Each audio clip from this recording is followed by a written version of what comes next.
Hello all, welcome to Let's Learn Optometry. In our last video, we learned exactly why the lens power changes when we are moving from glasses to contact lenses. If you have not watched that video, please watch it before resuming this video. In that video, we mastered how to convert a prescription from glasses to contact lenses. But that was for spherical refraction. But in clinical practice, many of our patients will have astigmatism, meaning they have a Sphero-Cylinder prescription. If you try to just vertex the sphere number alone, or if you try to plug the cylinder number directly, you will end up ordering the wrong contact lens power. But why? It is because a Sphero-Cylinder lens does not have just one power. It has two completely separate powers sitting at right angles to one another. To vertex this correctly without making mistakes on your exams or on your patients, you must use the principal meridian method. To do that, we must split the prescription into its two separate principal meridians.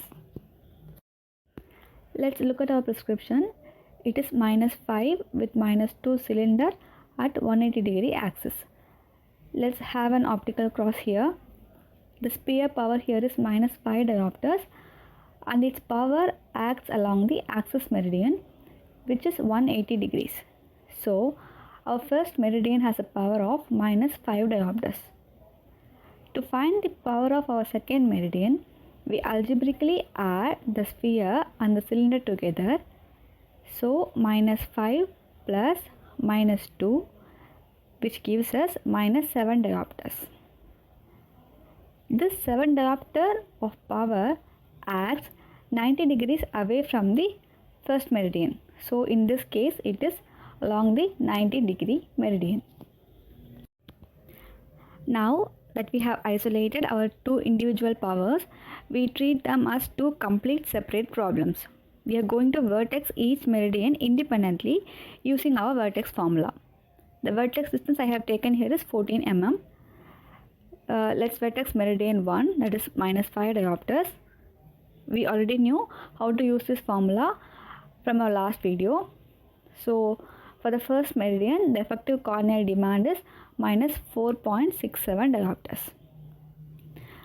Now let's vertex meridian 2, -7 diopters, which gives us an effective corneal demand of -6.37 diopters.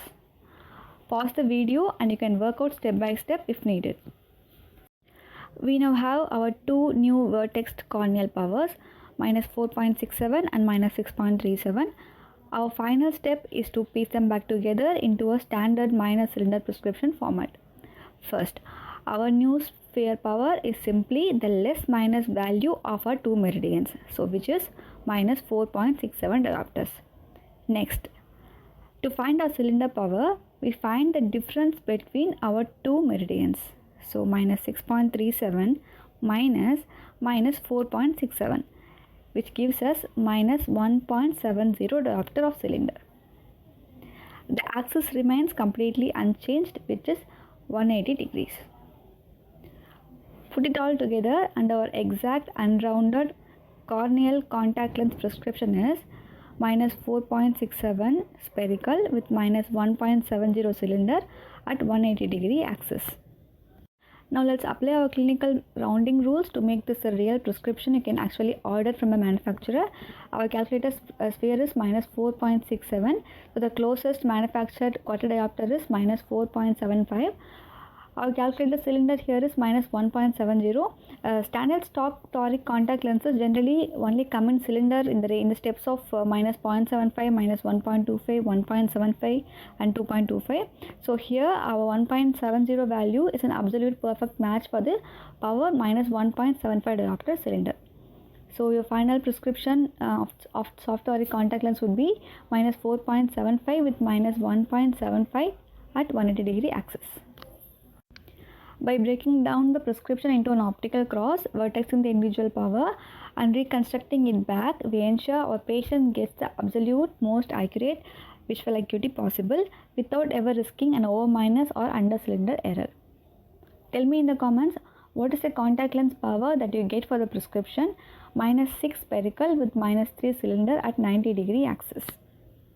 If you learned something from this video, hit that like button, subscribe to our channel and leave a comment below letting me know that what topic you want us to simplify next. See you in the next video.